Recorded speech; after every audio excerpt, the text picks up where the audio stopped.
Let's go for a hike. Getting the keys. Let's go for a hike. I gotta turn the lights off. Now let's go on a hike.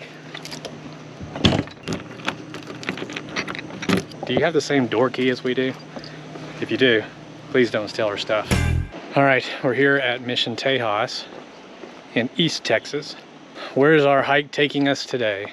I think it's important that we start out at the mission because this is Mission Tejas. Yeah, there's an actual mission here. Yeah, so we need to experience that first. For sure. Because that's just logical. Right. I mean, it's Mission Tejas. Let's go look at the mission.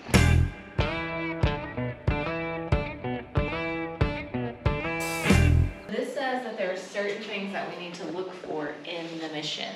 The hand-forged hatchet hasp latch on the door. Legit. Yeah. That's cool. That is very cool. The star It in the is. floor, the tree in the floor just inside the door.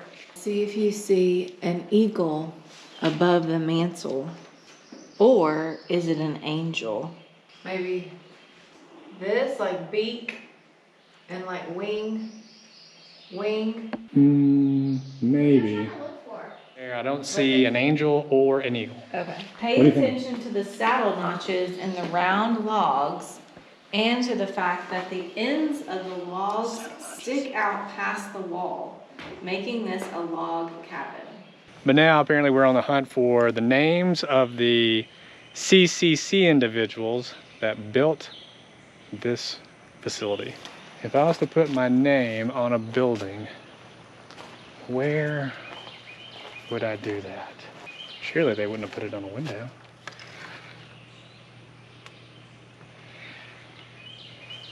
At least not that one. You know, you would think you'd see their names on like a door or something. Or like log entrance or... I don't see it. No names? No.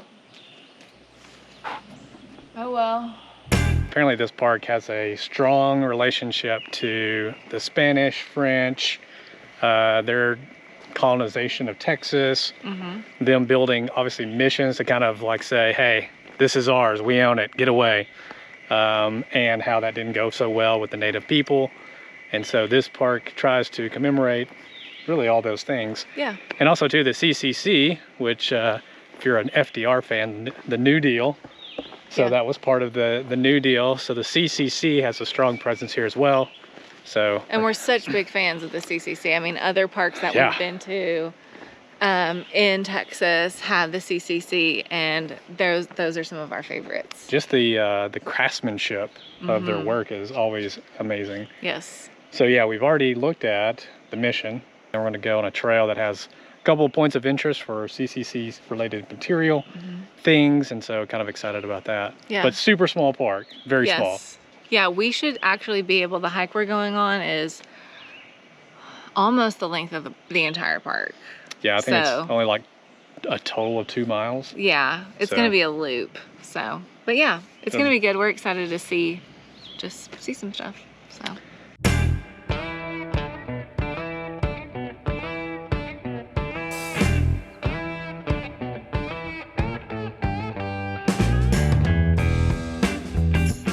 I wonder how long these bridges have been here. Like, they don't really look like they were built by the CCC, but Yeah, I think those are newer bridges. yeah. Maybe there used to be CCC bridges and then they had to redo them. Restore them maybe. Maybe. Who knows? I like them, they're convenient. I will say the one thing about this park is, man, it's got some very tall pine trees. There's one tree, hopefully, that we're gonna be able to see that's like the oldest one in the park. Well, that was a little bit of a climb. Yeah. You think? We're now at the fire tower location. Where it's where there's fire. So they used to So, use this area. There was a tower here, and they would use this area. They would go up in the tower, and they would look for wildfires, and they would use this to help prevent so that it would not spread, because we This state park butts up to Davy Crockett National Forest. Oh my gosh, I'm so out of breath. You are. So the real question is, what happened to the tower? Did it burn down? Surely not. It probably just got old Probably. They just and they didn't probably tore replace down. it.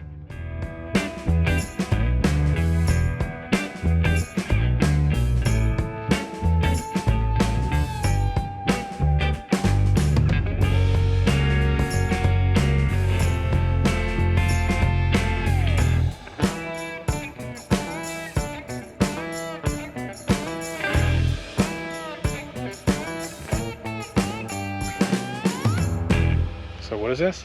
This is the Rice family log cabin.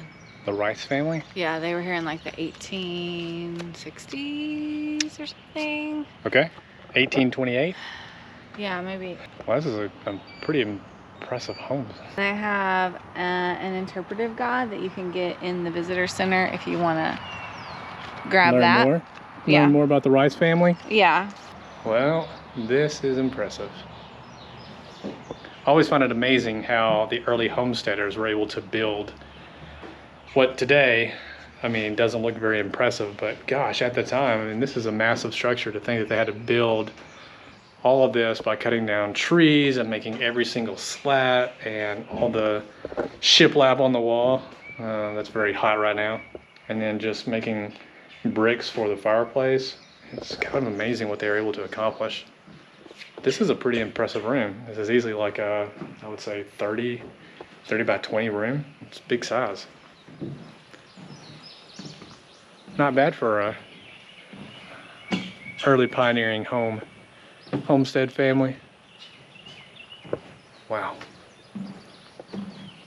Here's another room. And again, equally impressive.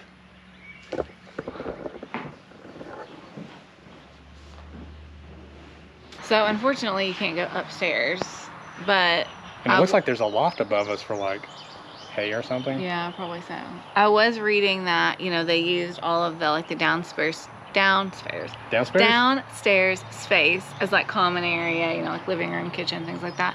And then they used the upstairs for sleeping. Bedrooms. Yeah, but we can't go up there, so. I mean, it really is impressive, Yeah. the structure. It's nice that you are able to actually go inside of it, because a lot of times, you know, they just won't let you Again, do that. So it's nice just to see like the craftsmanship of how they built it. It's so beautiful. I mean, it is pretty amazing to me that, I mean, using not any machinery that we have available today, you know, that automate things a lot quicker. I mean, a majority of these wood planks are done by hand. Yeah. I think that's what's amazing to me. Yeah. So we want to go to the Big Pine Trail. So what does this pine trail go to? Did you say the sketchy steps? The steep step trail. Oh, the steep step trail, just kidding. Yeah. Not sketchy. That sounds awful. Steep steps sound steep. And then it's supposed to go to a CCC bathhouse or bathtub. That's it. Supposedly built by the CCC, but it's kind of unknown. Bit of a mystery.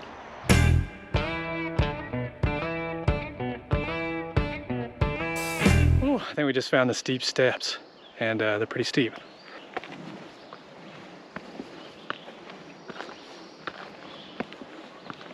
These steep steps are living up to their name. They're steep. So we just found the CCC bathtub trail down this way. I'm hopeful that these bathtubs are clawfoot, maybe marble. What is that? Is that a bathtub? Yeah. It looks like a hole in the ground. That's what they wash themselves. Is that what people used to use to wash themselves? Yeah. Oh, wow. It's kind of hard to get the feel for these things, but they're just rock dabs. Where's the complimentary bath Yeah. soaps and bath bombs? Well, that's a little disappointing. Maybe at one time this was the place to be, but not so much now. So do we keep going down this way? Yeah. Going to that tree you're excited about? So there's a tree, apparently the oldest tree in the park, and if you've never seen a tree, this one's the oldest. Look at this thing. Just goes on and on and on and on. This is a big old tree, y'all. Do you feel excited about it? Wow. Man, call me out about it, and then we do it, and it's all like, meh.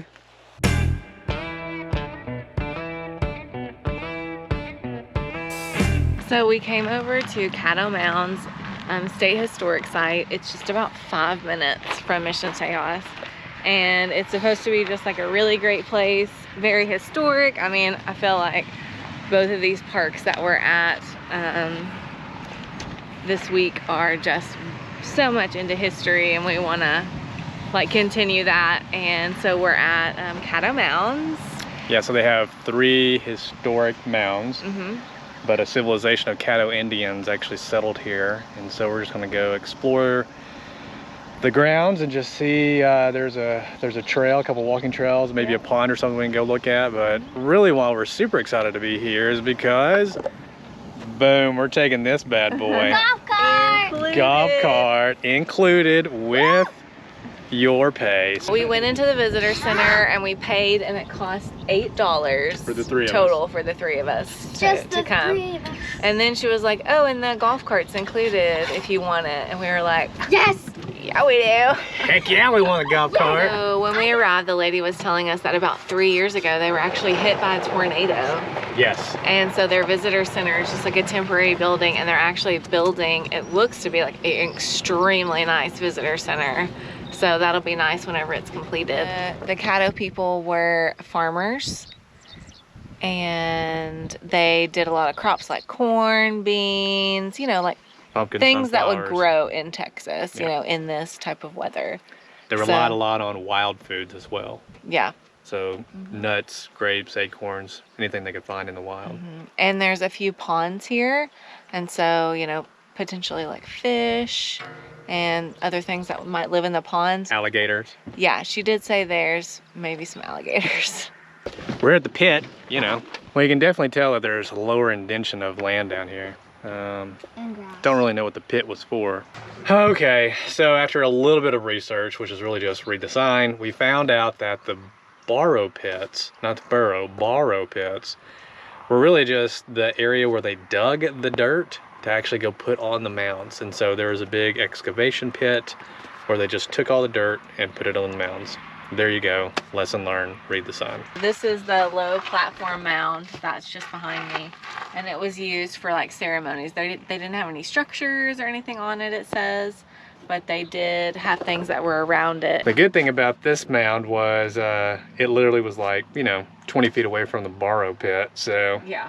that was handy. So now we're at the burial mound. The burial mound was about 20 feet tall, 90 feet in diameter. The way we understand burial mounds to work is that, you know, when people pass away, ceremonially they were buried in the burial mound. And so if you were to excavate said burial mound today, high probability you'd find a bunch of skeletons. There's actually a park video that you can watch before you go on and explore the area, and it's only 9 minutes long.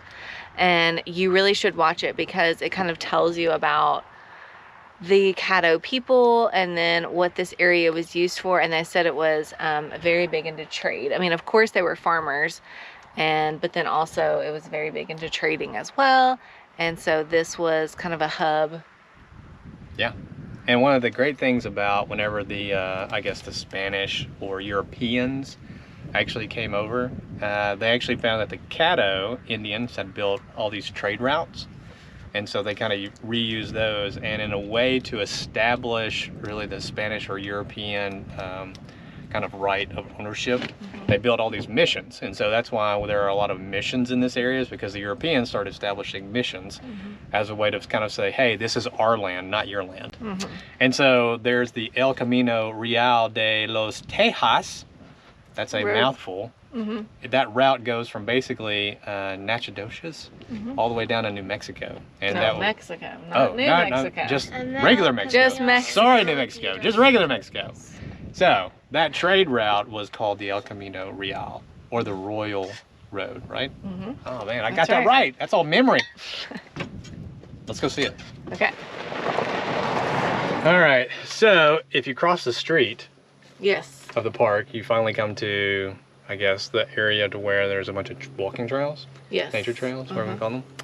And so we're trying to decide, do we want to go on a trail or not? Because I mean, Yeah. Well, there's the El Camino walking trail. Right, where you can actually get back on the original El Camino path. Yeah.